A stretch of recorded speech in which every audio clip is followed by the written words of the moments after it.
சுரேஷ் வந்து இப்ப நீங்க டிசைட் பண்ணுங்க.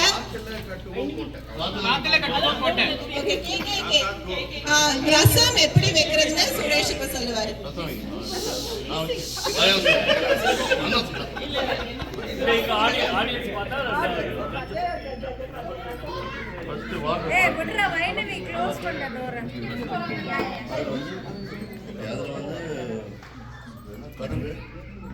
அதெல்லாம் தனியா வதக்கிடும். கடுகை தனியா வதக்கிட்டோம்.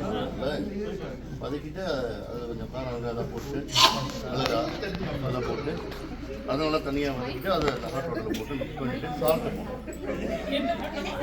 சால்ட்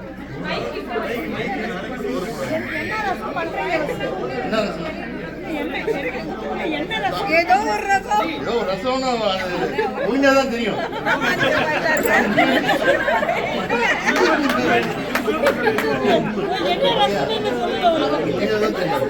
அது நீங்க தான் சொன்ன ரசமா அது